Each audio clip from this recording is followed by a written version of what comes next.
He confronted the soul-devouring black magic, and he fell into a deep sleep while his companions were behind.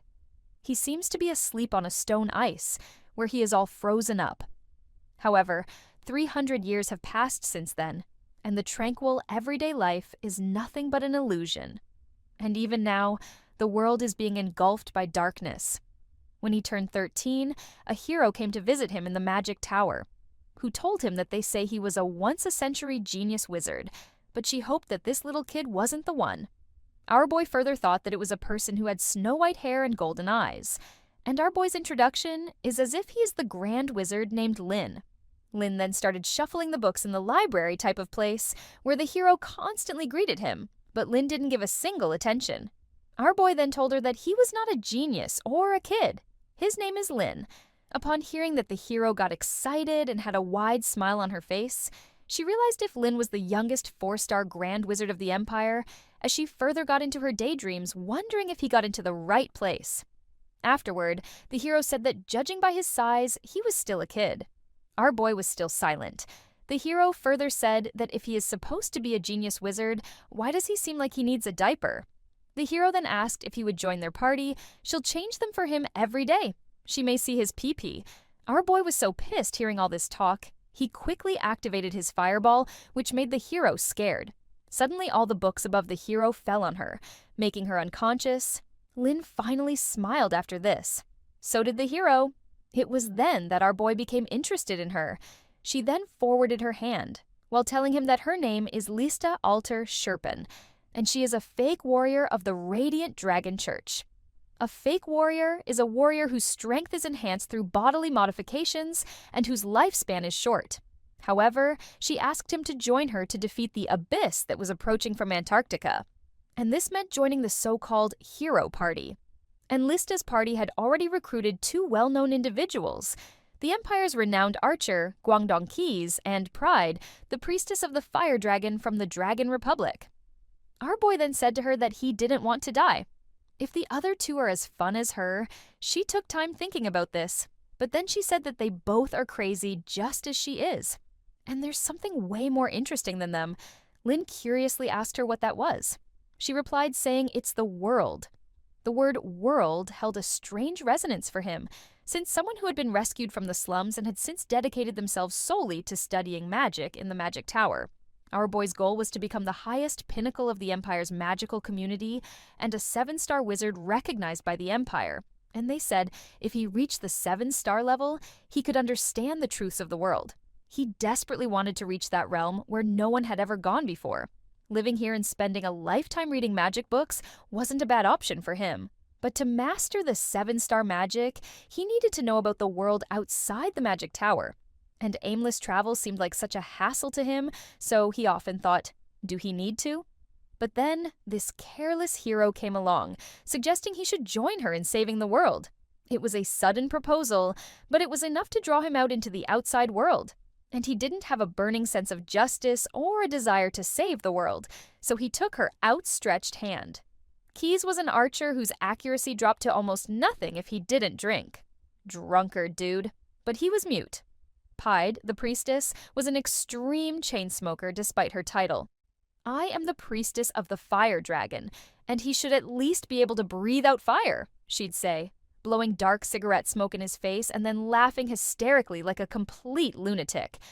Lista kept on laughing, and suddenly a monster rose from behind her. But still, both of them were undeniably skilled. They eliminated the monster with their single blows, as they were strong. The vicious monsters they encountered on their journey, and the minions of the abyss invading from the north. None of them could stand against them. Lista would always joke with our boy, telling him not to fall for her, since her melons aren't huge. Further, she joked like Rin, when this is all over, would he like to go on a trip with her? And as Rin is so innocent that she is worried he will end up getting fooled by other women. Thus, 5 years have passed, and as their journey to save the world from the clutches of the abyss was nearing its end, something strange started happening to his body. It was the result of constant exposure to enemy attacks over 5 years, and on the brink of their final battle with the abyss, he found himself dying slowly and being consumed by the soul-eating poison, as his life will soon come to an end. Lista got so emotionally drained that she kept saying to Pride, "Please do something." Pride couldn't break this curse. She further blamed herself as she couldn't save him. However, our boy told them not to worry too much and showed them the spell he made beneath his shirt. Juyeo Sogye Debal, the spell for immortality inscribed on the heart's location. It was a spell that would freeze the body into a dormant state and then heal it completely. And he didn't know how long it would take to resurrect. But this was the only option left for him. His half-body froze. He then held Lista's clothes and told her that he would return. As she was crying, he told her they should win no matter what. And she got her smile back. And she promised him that they would meet once again. She further asked him if he promised to return, and then, together, the four of them would go see the world. And she will be here by his side until he wakes up.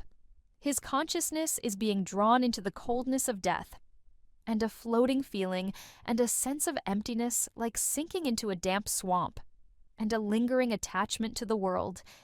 He will never see the end of the 7-star magic and never grasp the ultimate truth. He is seeing the vision of his friends fighting the abyss. The story of traveling through this vast world together ends here, and in front of the howling hordes of the abyss. Then, he finds everything in front of him in darkness. And just as he is becoming accustomed to struggling into the darkness, as he opens his eyes, he finds his mother asking him if he is okay. He wondered how he had a mother since he was an orphan. He then finds himself in a crowded market on a blazing hot day. Rin was standing there acting weird.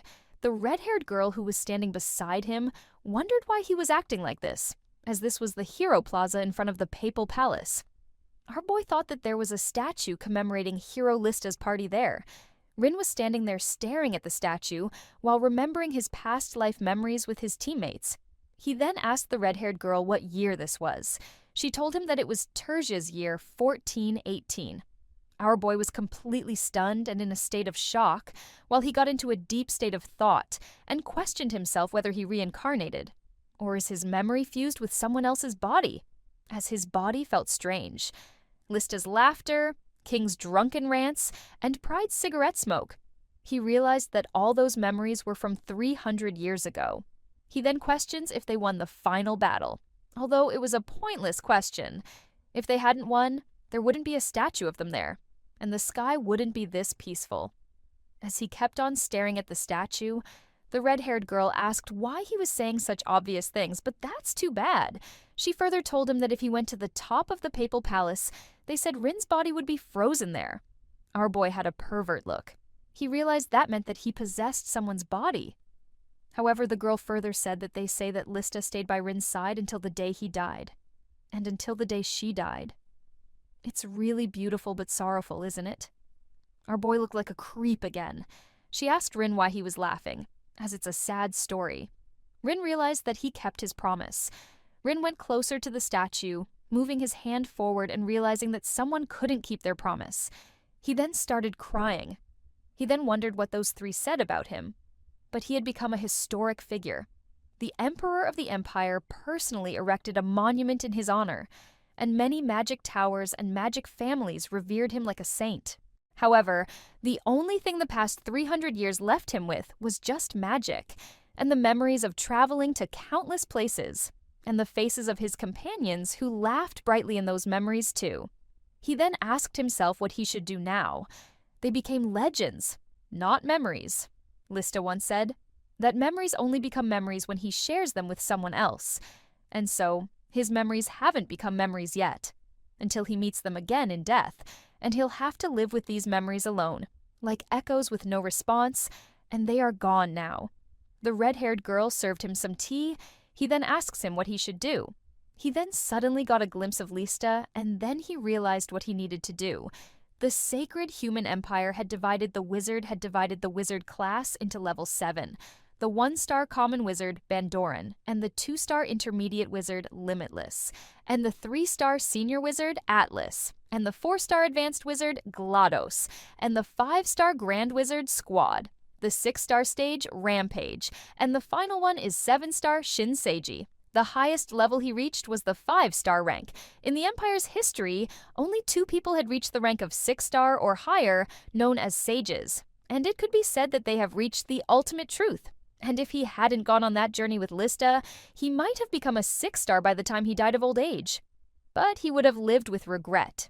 Even if someone could turn back time, he would still go on that journey with her over and over again. But now Lista is gone. He hopes this world is filled with laughter. Our boy wonders, are the world that they desperately fought to protect is really what she envisioned. And they say that those who reach the pinnacle of magic, the ultimate truth, can see the true nature of the world. So, in this life, he needs to become a 7-star wizard. He decides to push himself to escape this feeling of sorrow and emptiness. He then imagines Lista. Who's looking at these flowers?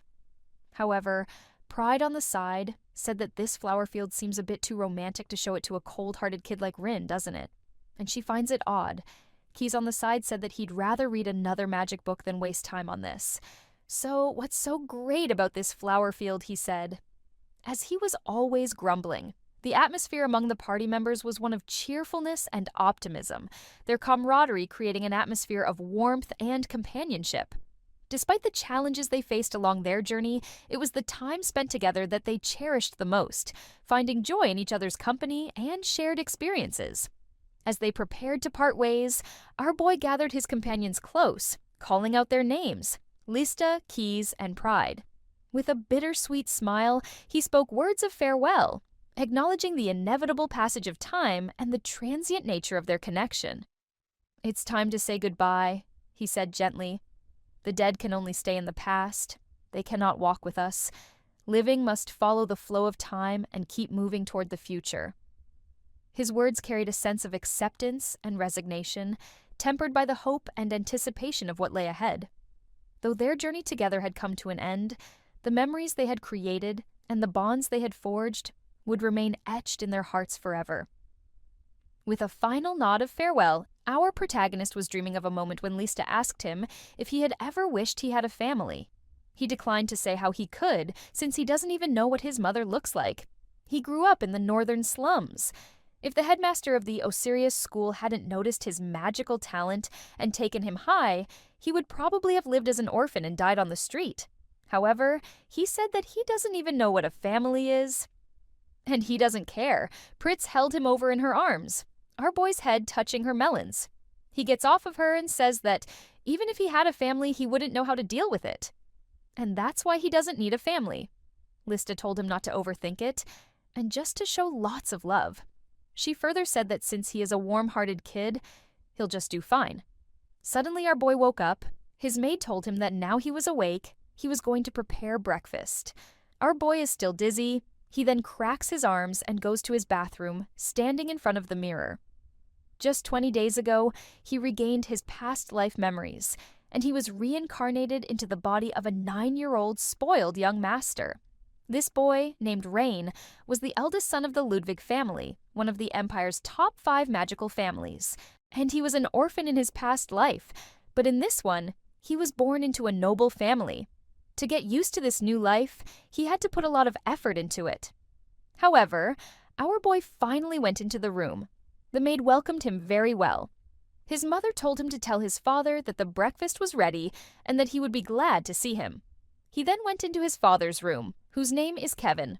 Kevin was happy to see the Rain and asked him if he did not sleep well, since he didn't look good, and patted his head, telling him that he looked like he still hadn't shaken off the travel fatigue.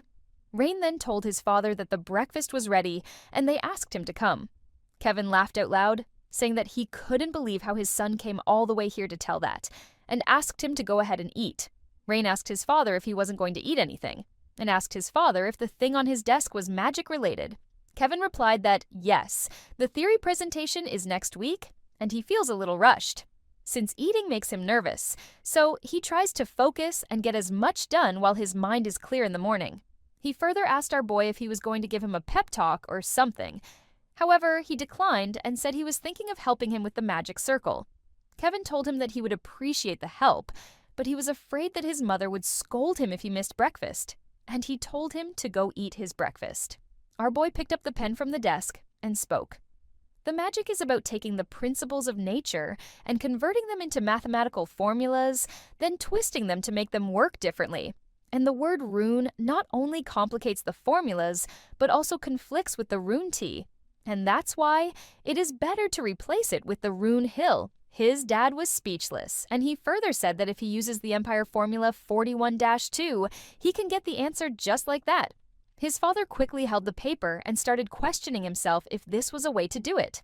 Since even the Empire's top scholars couldn't find a solution to this problem, this high-level spell had been activated about 200 years ago, and he wondered how his son would do that. If they could restore this spell, it could save many people from natural disasters like floods or landslides. And he further thought about how Rain, who had just learned the basics of magic, did this. And based on his understanding of basic magic, the Rain was a perfectly normal child. However, further considering Rain is of the Ludwig magical family's lineage, it implied that he hadn't inherited any magical talent. Rain now asked his dad if he could join him for breakfast. His dad smiled and hugged him and told him to eat together. Rain's family was small. He had both parents and a 6-year-old sister. The little one peeking out from behind the door was his sister, Siri. Her black hair shimmered like silk, and her eyes were red. A cute girl who inherited the physical traits of the Ludwig family, just like Rain. When our boy looked at her, she ran away. It wasn't surprising at all, and in these memories, the Rain was never kind to Siri. It wasn't that he was cruel, he was just indifferent to everything in the world. Our boy was reading a book beside his shelf when he imagined Lista telling him to show some affection, and he can't just keep on running away. And no one in this world is busy. She further said that he is a warm-hearted kid, so she knows he will do great, and she believes in him. He then said to his sister to come here and he would teach her some magic. She then looked back in. He again asked her if she wanted to play together. She suddenly ran away. Our boy felt bad since kids are so hard to understand. She then came back again with books in her hand, which are the basic formulas of holy magic. He then said that she is 6 and she is already reading this kind of book. She smiled while blushing. She then started annoying him, making him go somewhere, and then she took him beside a cliff and told him that she would tell him a story behind this cliff. Our boy wondered that Lista always complained that he treated her like a kid, but he honestly loved those times. His sister then was sitting on his lap. He asked her while they were reading the book where she gets stuck, and she started pointing out the places he then said that she didn't understand anything from the beginning, to which she agreed as well. So he then decided to explain it to her. Rain then asked her if she ever played with building blocks, and explained that straw houses and brick houses. Depending on what kind of house she is building, she needs different materials. And in magic, the magic circle okays a similar role. The shape of the magic circle determines the element of the magic. And if she draws a triangle, it's the fire element. And if she draws a fan shape, it's the wind element. So this magic circle is the wind element. And the next part is runes. Runes determine the effect of the magic. And runes are the words that give power to magic. For example, if she inscribes the yin rune on a triangular magic circle, it becomes a fire element binding spell. And to put it into practice, she can use mathematical formulas. She got confused about it and asked him what math was. Our boy is already so annoyed. He further explained that with binding, she has to use quadratic equations. So then he intended to start it. Basic addition and subtraction. The maids outside the room started gossiping about it. One of them said that the rain had completely changed. Then the other said he used to not care at all, even when Siri cried. And even his eyes have changed since he returned from the square in front of the papal palace. However, Rain's mom and dad were amazed to see Rain and Siri sleeping together. His mother told Kevin that she wanted to capture this moment in a painting. Kevin told her by the time the painter arrived, they might wake up. Besides, Siri is quite shy, so it might not work either. However, his dad saw the magic book on the desk and wondered if Rain teaches Siri magic. He further realized that he had been a completely different person since he came back from the plaza, even though his speech suddenly became mature. His mother thought he was possessed by the abyss, but his dad realized that it was like a father-like-son situation since he had a similar experience once. He got to see Rin's body when he was a student, and at that time, he was proud that he had become a 3-star wizard. But Rin had reached the 5-star level in that turbulent era. Living in a peaceful era created by the heroes, he had no idea how complacent he had become. It was a real wake-up call, and maybe he had a similar realization as well. On the way in the corridor, his mother asked Kevin if the ring's body had frozen. Kevin told her he had mastered freezing magic so perfectly that he remained asleep, looking exactly as he did when he was 18. Rain's mother was excited and curious to know more, but Kevin only knows this much, and there is nothing else he can share. Come to think of it, he realized that there was some magic left by Lisa on the ice, and they say only Rin and Lista could awaken that magic. It might be a letter, he thinks. Lista looks at the sky, saying she will leave a letter for him, knowing that he will return one day, and wherever he comes from, on his way here. However, his dad further told his mom that it seems like Rain is a genius, since not just any genius one who might reach the level of a sage, but he solved a magic circle this morning and the problem that he couldn't figure out for over a year. His mother was shocked hearing all this. His dad decided to teach him their family's secret magic. And if he is that talented, Rain could become the thieving magician, the one who can read and steal any magic.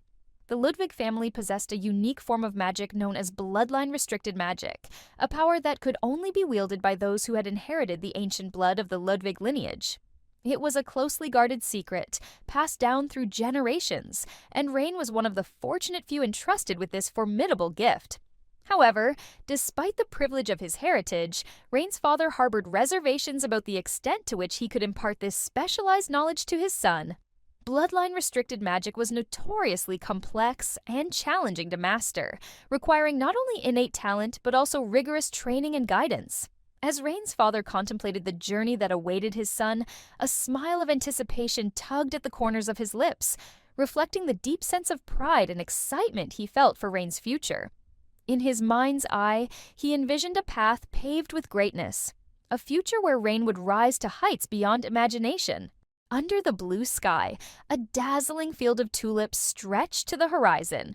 This is Diastolic, our boy who is laying on the field, wondering about this beautiful region, known for its tulips and had 1/3 of its land owned by the Ludwig family. He enjoyed the weather. He then realizes that to go far, you need long-term goals, especially if it is toward the truth. And to become a 7-star wizard, there's a lot to do. No matter how young you are, you can't waste your time. He then decided to summon the guide first. Suddenly, Sari joined him from behind, although he wasn't really happy about it.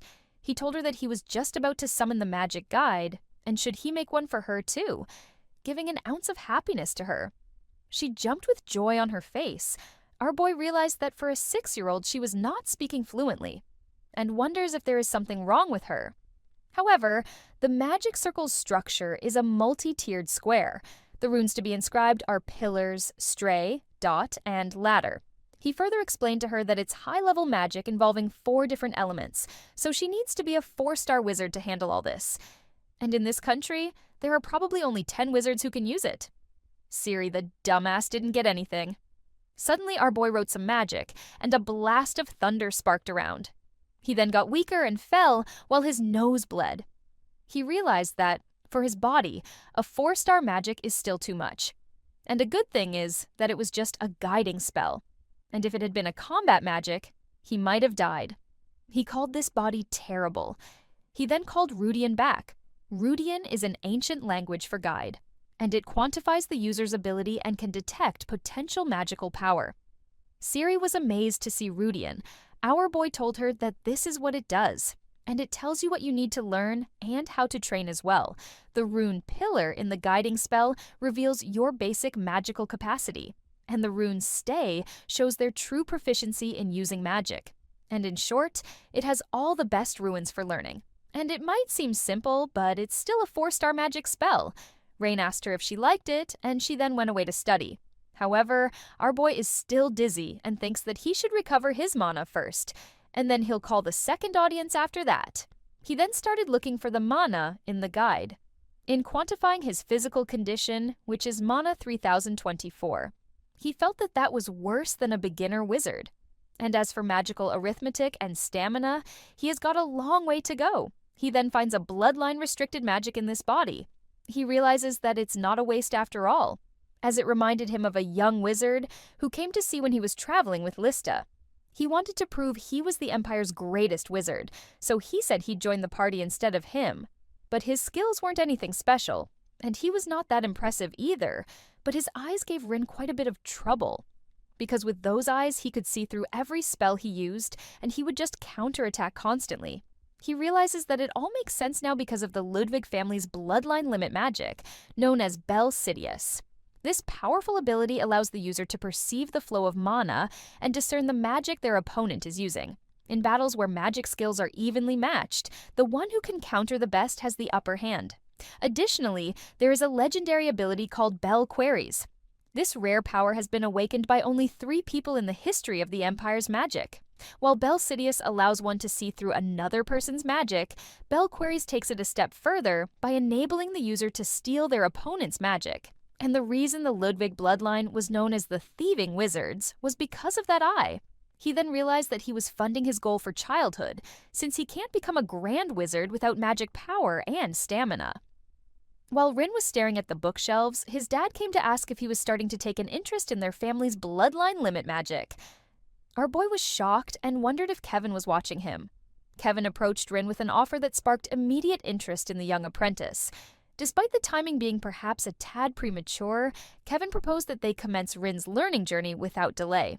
Rin's eyes lit up with excitement at the prospect, eager to dive headfirst into the realm of magical knowledge. With a sense of anticipation coursing through him, Rin eagerly conveyed his enthusiasm to his father, affirming his keen interest in embarking on this educational endeavor.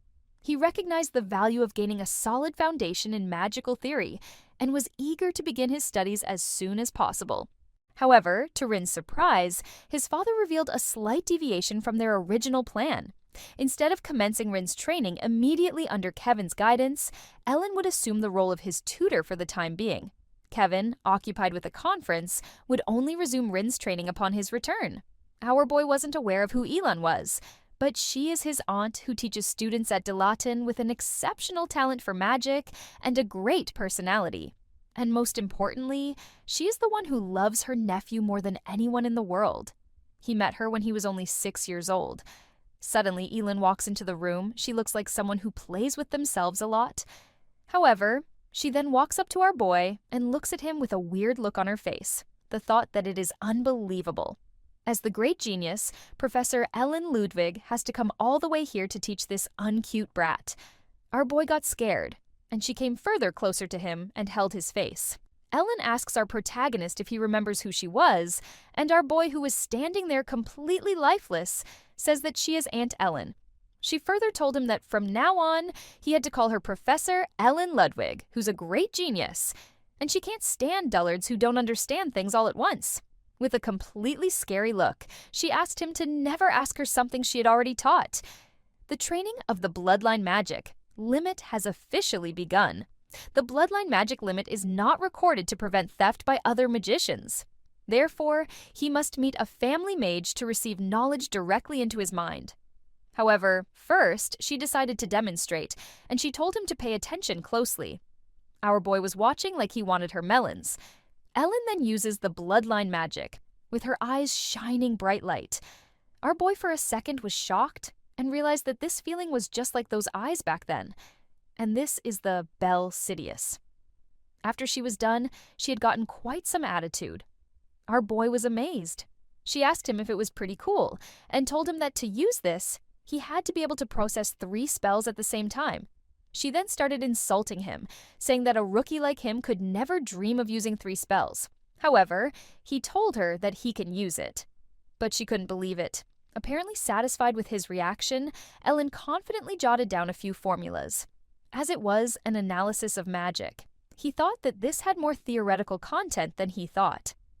And if the founder of the Ludwig family hadn't restricted the magic to his bloodline, Rin could have used it too. She suddenly got closer to him and said it must be hard for him and started taunting him. She further said that he is so hopeless, and she guesses that he will just have to teach him specially. But our boy replied by saying that he appreciated her guidance and that he would take it from there. She was shocked and blank. Standing there in mere amount of silence, she started murmuring words and asked him if he didn't need her guidance and told him to not be pretentious. Rain didn't care, and he was on his desk studying the formulas. She was so mad about it nevertheless. She said that she just doubted if it would work. and told him to not come crying to her later asking for help, as she wouldn't teach him. They both were now sitting at the desk studying. Whenever our boy got confused somewhere, she quickly wrote the answer on the page and showed him. Our boy wondered what was wrong with her, and if this was how modern magic education worked, or if she is testing him. Rain's mother was watching all of this behind the room's wall. Ellen now told Rain to go rest. As she left, his mother came into the room. His mother told him that his Aunt Ellen was quite unusual, and that's because she's not very honest about her feelings. And the truth is, she's eager to teach him everything. So, she told him to ask her plenty of questions, even if it's something he already knows. His mother further said that when she used to follow his father and her around, she was just like that, as he can't imagine how adorable she was. Our boy wondered if the meaning of adorable has changed over the past 300 years. However, the next time as they both were studying, Ellen was singing a song while she held a book in her hand. When our boy looked at her, she felt shy and quickly turned her face to the other side. Our boy thought in his mind that what a nuisance, since she is even more bothersome than Siri, who's 6 years old. He then asked her that he just couldn't seem to understand this one part, so could she please explain it to him? She got so overly excited to hear that she threw her book away, and with a sense of joy, she then said, "How does he not know this? And their family is completely doomed now." She further said, after seeing the problem, that if he uses this formula, he can solve it several times faster and doesn't know that. Our boy apologized as he was already so frustrated because of her. Ellen couldn't stop saying what he had been doing until he was 9 years old. Our boy was still clueless, not knowing what to do. She then said that she would teach him this special one. She told him, "Ask one more question, and I'm going to knock some sense into you." He realized that her lessons were always like this, intense and direct. Despite her hands-on approach, which sometimes bordered on the physical, it was precisely this method that allowed him to accelerate his theoretical and practical learning significantly. Under Ellen's guidance, he made remarkable progress. Each day brought new challenges, pushing him to the limits of his abilities. On the 10th day, however, something extraordinary happened. As he concentrated on a particularly complex spell, he suddenly felt a searing pain in his retinas. The sensation was overwhelming, as if his eyes were on fire. At the same time, he felt blood rushing to his head, and the world around him started to turn completely red. For a moment, he panicked, thinking something had gone terribly wrong.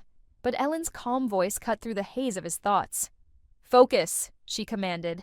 "This is the breakthrough you've been working toward.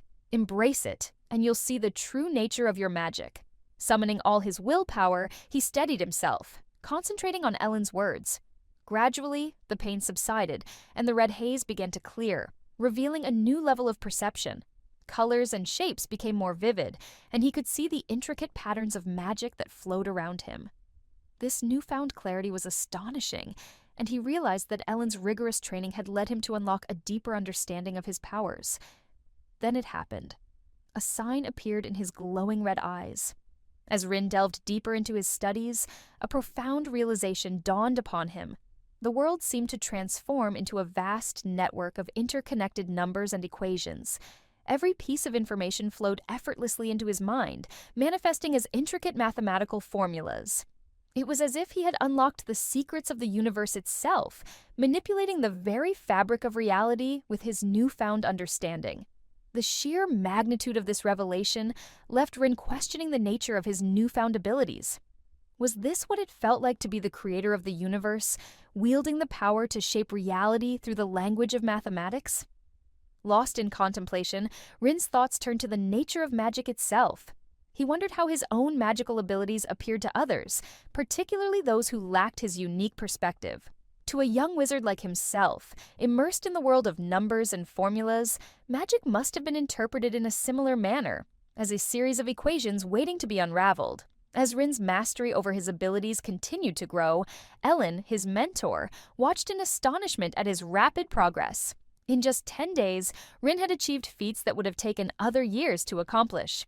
The depth of his understanding and the ease with which he absorbed complex concepts left Ellen speechless, a testament to Rin's innate talent and unwavering dedication to his craft.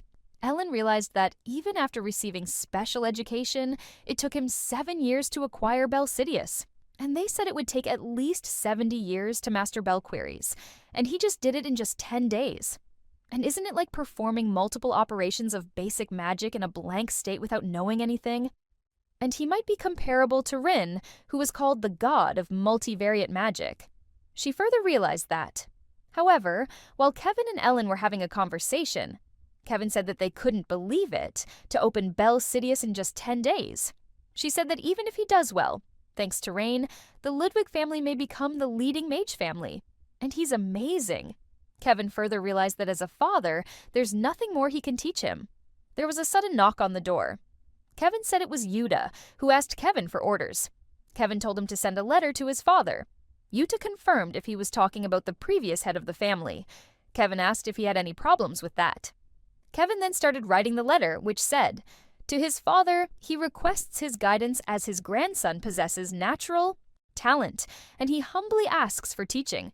He then asked Yuta to send the letter with the utmost respect. Yuta realized that it seemed that he truly was sparing no effort for the young master. Spring has ended and a brief summer has arrived. This summer is expected to last about a year. And a dark cloud covered the continent, pouring down heavy rain day after day. Our boy realizes it's summer, and that summer he was really busy. During the day, he learned household magic from Ellen, and he taught basic magic to Ciri whenever he had the chance. And at night, he focused on training his physical and magical abilities. The development of modern magic learned through Ellen and books was truly remarkable, and as a human from 300 years ago, it was a shocking level of development, and to be able to establish an extremely complex formula, so simply not only has the casting time decreased, but the power has also become much stronger. And his level of magic today is incredibly higher than it was 300 years ago, and he might even win against a modern 4th-rank mage. His magic also grew with time. But also, it's impossible for him to become a 7th-rank mage of this era, and in his current state. He needs a much stronger power, and he needs knowledge too. He then asked his father if he had a favor to ask. He asked them to please send him to the magical world, and it should take about 3 years to graduate. His parents were shocked to hear that. He further said that he is going to go to the magical world Golden Rose to study magic. The Empire's top magic university, De Layton, is there. He then asked his father if he would send him. Kevin expressed concern to Rin, emphasizing that at the age of 10, leaving home was premature. Typically, children of mages entered school at the age of 6, making Rin's departure seem untimely. Even if Rin were to seek admission, it would likely be too early for him to be admitted. Furthermore, Kevin pointed out that Rin had pressing matters to attend to at home, diverting his attention away from thoughts of attending school. To reinforce this point, Kevin handed Rin a letter, revealing that it was from Rin's grandfather. As Rin's father, Kevin's intention was to prioritize Rin's well-being and development, ensuring that he was adequately prepared for the challenges that lay ahead. By urging Rin to delay his departure and attend to his current responsibilities, Kevin hoped to guide Rin toward a path that would lead to his ultimate success and fulfillment. Ellen was enjoying lots of sausages in her mouth. With a dirty mouth, she asked what grandfather was to her brother Kevin told her that in their Ludwig family. He is also one of the few founders of Belqueries. And as he expected, his prediction was correct. The creator of Belqueries is Skala Ludwig. Kevin had once told him that his grandfather would personally teach him the intricacies of Belqueries. Eager to learn, they headed to meet Kevin's grandfather, eventually making their way inside the Grand Palace. As they entered, Kevin mentioned that he had something urgent to take care of and asked our boy to go ahead and greet his grandfather on his behalf. Nodding in agreement, our boy proceeded alone. Inside the palace, he found Kevin's grandfather standing by a large window, gazing out thoughtfully. As he approached, the elderly man turned and, with a flick of his wrist, activated some kind of spell. Recognizing the magical aura, our boy instinctively activated his own magic, ready for whatever might come next. He paused for a moment, remembering his mentor's advice to always think before acting. Assessing the situation, he realized that Kevin's grandfather might be testing him. He remained calm and prepared, determined to show respect and caution before making any sudden moves.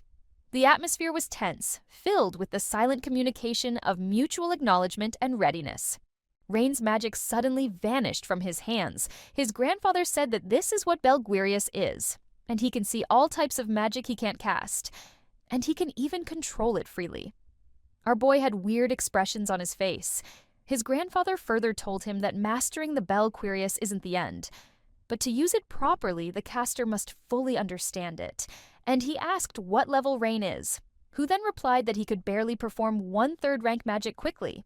His grandfather was amazed to hear that, since it's almost bewildering, and even so, Bell Queries require immense magical power, and he still has a long way to go in his current state. Rain asked his grandfather to teach him the path to that level, and his training will be very difficult, but that's how he can learn properly. The grandfather told him that his first impression was too rough, and he apologized. Further, he said to Kevin that now they have confirmed Rain's aptitude, let's have a drink together for the first time in a while. Kevin was completely stunned and bowed to his father, now that in the immense amount of snow, the grandfather and our boy were training. His grandfather shouted at him that now he must be able to use Bell Queries freely, and told him to know and quickly analyze the magic, and not to miss it. When he attacked Rain, he told him that he was going to just watch until the opponent's magic was activated, and told him to move quickly. The grandfather then realized that it was truly an amazing talent, since if he teaches him one thing, he learns 100. And only a genius can grasp what would normally take a month in just one day. Now, all that's left is to use his eyes and the growth of his magical power. While Rain was constantly running around, the grandfather further asked him what his original training regime was like, and that he has to risk his life to increase his rate of growth. Now that his grandfather decided to cast them Fireball now, and if Rain can't avoid it, he will die. The grandfather then went full ahead to the Rain with all his might. Our boy used Bell credits, and the Fireball was heading toward him. His grandfather was shouting, telling him to hurry up. Rain realized that after interpreting the opponent's magic with the Bell credits, he should interfere and manipulate the fight with Bell Queries.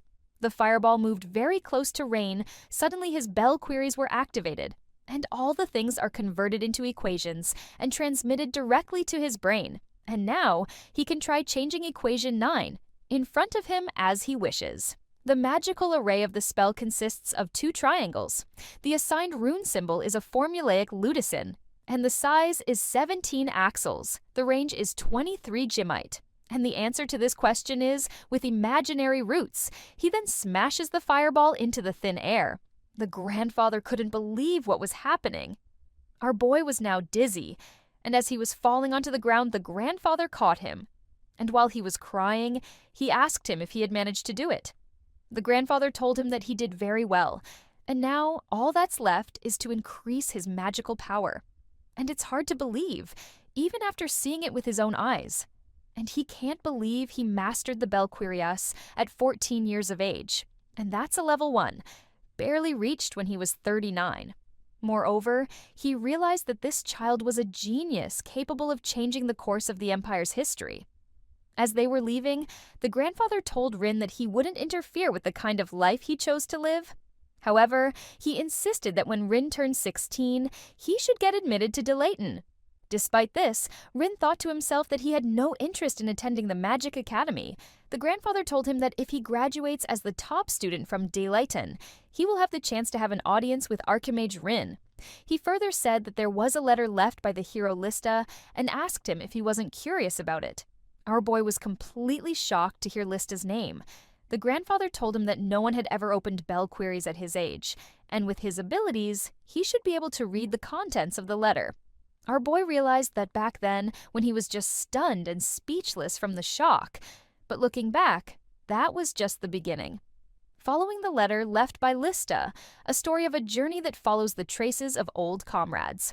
Since there's about half a year left until the entrance exam for Delayton, he decided to take this opportunity while traveling south to explore various places and learn about the world. Rain's family was saying goodbye, and Kevin told him to do well and come back safely, and asked him if he was going to stay in the magical world even after the entrance. Siri was making faces like Shrek.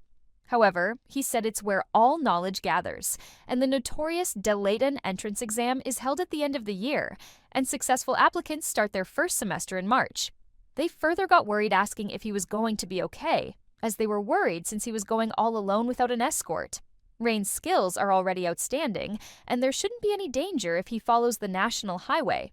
Rain wondered if this world, someday when he thinks of this conversation, will be able to recall this as a memory. 15 days have passed during his journey. German region, the southern part of the Holy Empire Richland, there were numerous inns and bars in the small town. But strangely, everyone passing was wearing hats. One of the old guys asked him why he wasn't wearing a hat, and asked him if he knew about in top. Our boy then said it must be Archmage Rin. The guy told him that long ago their founding leader received help from Archmage Rin, and they say that to wear a hat as a gesture of gratitude. And isn't it cool? It's a top with such a grand history.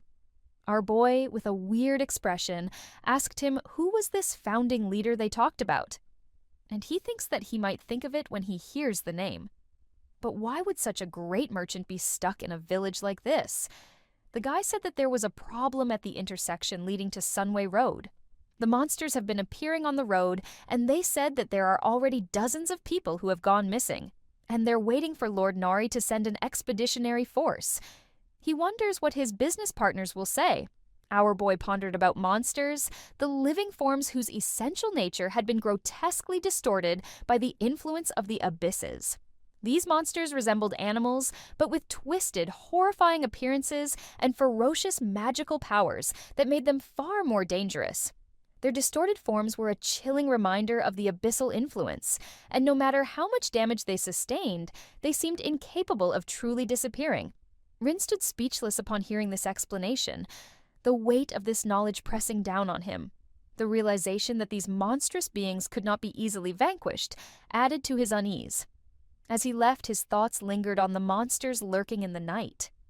He hoped fervently that they wouldn't pose a threat to him, aware that their existence added a new layer of danger to the world he navigated.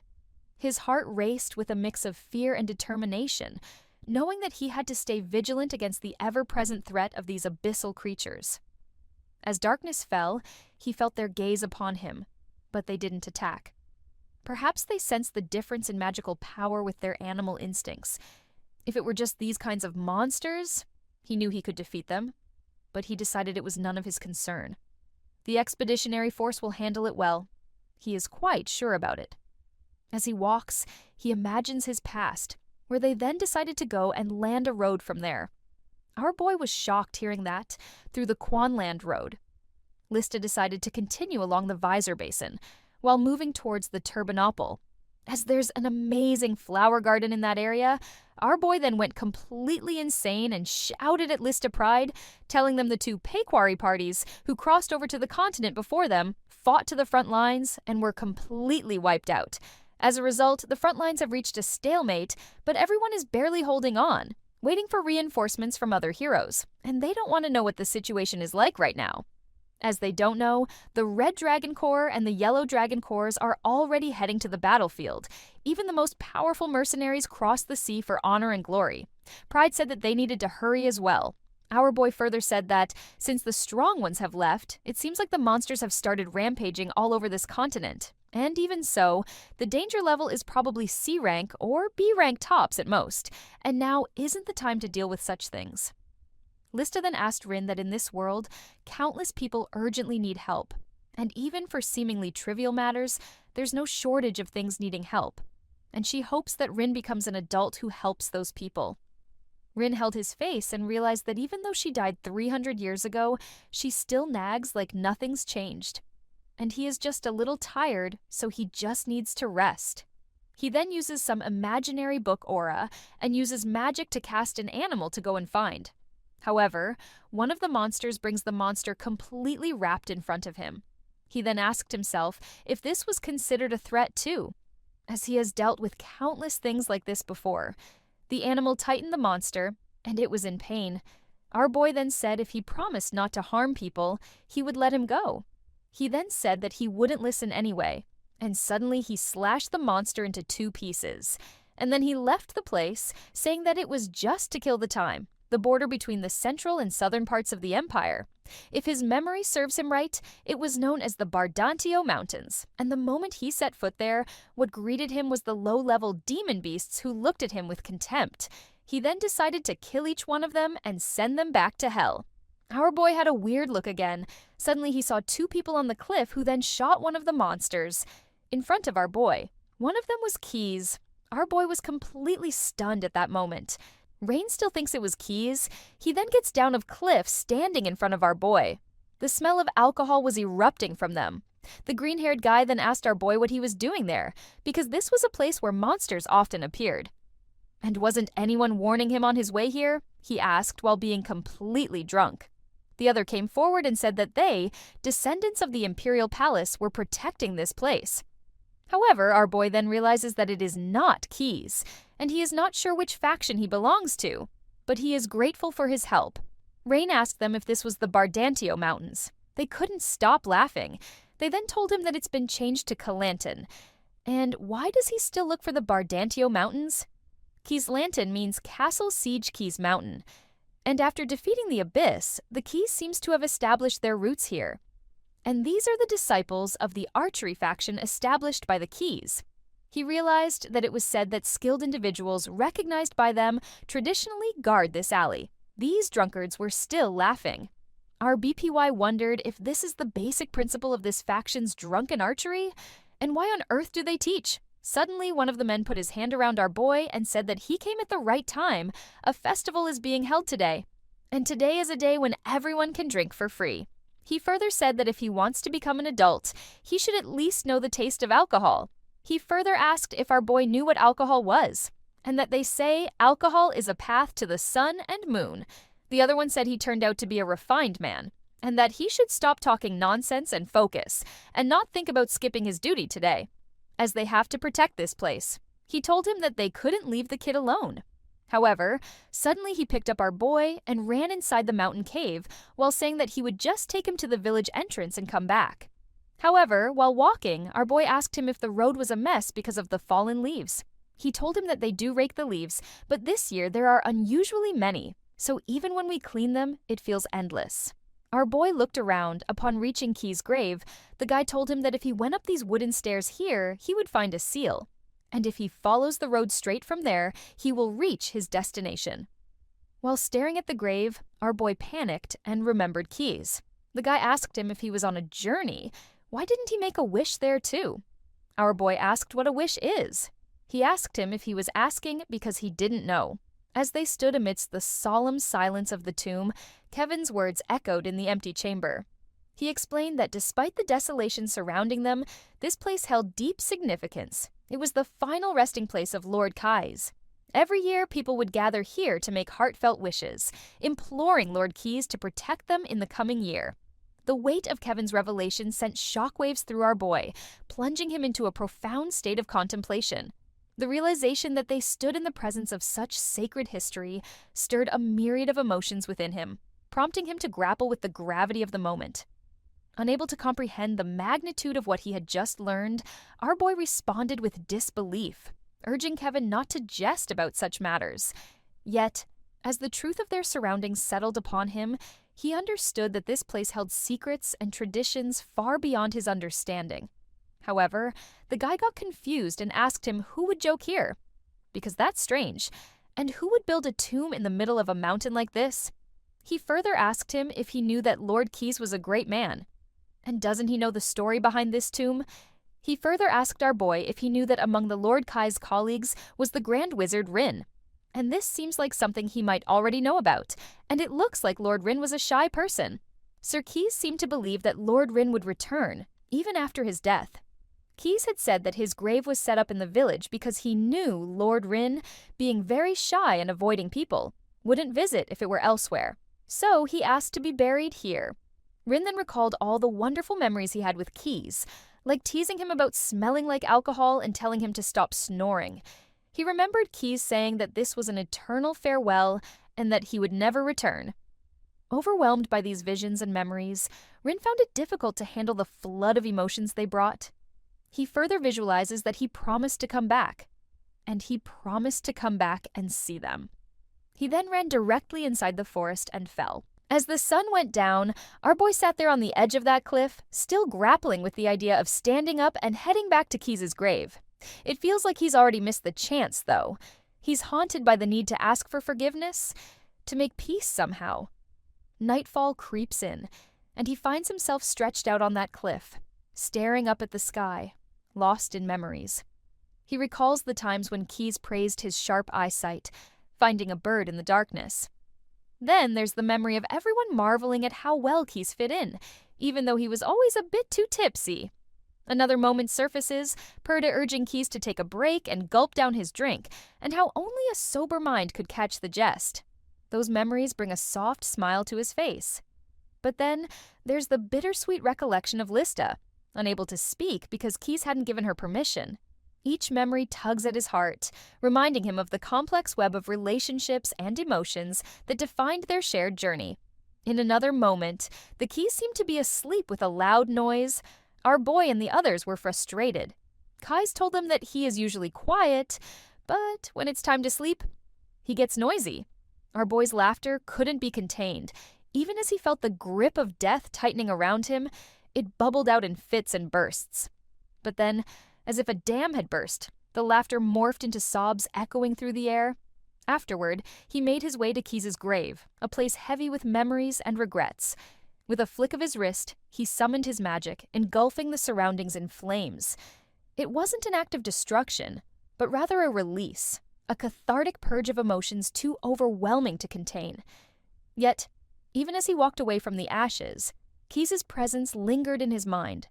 Visions of his friend danced before his eyes, accompanied by words that cut deep. Keys's voice echoed, not accusingly, but with a sorrowful understanding, revealing a truth our friend had been too afraid to face.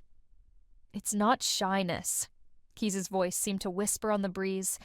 "It's a lack of courage to confront me, to seek forgiveness." The words hung heavy in the air, a weight our friend couldn't shake off. He had failed to keep his promise, to muster the bravery needed to face the consequences of his actions. And as he continued on his path, the burden of that unfulfilled vow weighed heavily on his soul. The autumn in the south was hot, our boy said after reaching the city. He thought that under such a summer-like autumn sky, a dazzling city spread out before his eyes. The magical city, Golden Rose. The Magic University, Delayed, was located at the heart of a golden rose. It was a city he had been curious about since his past life, but it didn't live up to his expectations. The nearby sellers were talking about how they were selling magic books, and they also have reference books written by the Claw Magic Instruction. And this is a magic tool for amplifying magical power. And this one here is a rare item found by a silver-ranked adventurer in a dungeon. However, all knowledge of the world flows through the Golden Rose. It's a saying that suits the statue of this place where everything and everyone gathers. He then went to a shop. He asked the seller how much for this. As it was only 10 copper coins, he then bought it. And he realized that at that time, he thought he was well into his 80s. The clock tower bell was ringing and the exam would start soon. The seller asked for the coins, and he then gave him the coins. Our boy finally realized that he came to be delighted to take the exam. Suddenly, the noises of people erupted the entire market, and a thief ran away. Since the security there wasn't good. Our boy thought it was a big city, so the guards would handle it. And more importantly, he has to take the exam. Suddenly, an elderly woman collided with our boy, falling to the ground. She began murmuring frantically, insisting that a certain item wasn't for sale because it was her family's legacy. She explained that her grandson needed it for his entrance exam, which he had to take today. Desperately, she pleaded with the thief to return it. However, our boy was also on his way to an important entrance exam, and initially felt he didn't have time to help her. As he continued on his path, he was overwhelmed by an internal conflict, hearing the voice of Lista, his inner guide, urging him to assist the distressed grandmother. This inner voice told him that helping her was the right thing to do. Overcome by a sense of duty, our boy decided to go after the thief. He couldn't ignore the grandmother's plight, knowing how much her family's legacy meant to her and the crucial role it played in her grandson's future.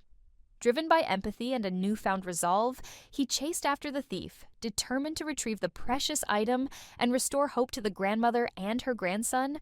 Rain ran through the rooftops of the nearby houses, desperately trying to catch the thief. When he finally spotted the thief, he used his magic, muttering that he was dead busy and that this was so annoying. He threatened to turn the thief into a charcoal briquette. Suddenly, a girl appeared from behind and leapt over our boy, shouting at him to get out of her way. She then uses sand magic on the thief, and while standing on the sand's top, She said a pickpocket in this golden rose, he should be brave. But he seems to have picked. Our boy realizes that that girl is a sand soldier. And that confident attitude she has, that girl must be the illegitimate child of the Warden family. Warden family, a powerful family in the eastern territory of the Empire. And on top of that, there are 5 Mage families, along with the Ludwig family.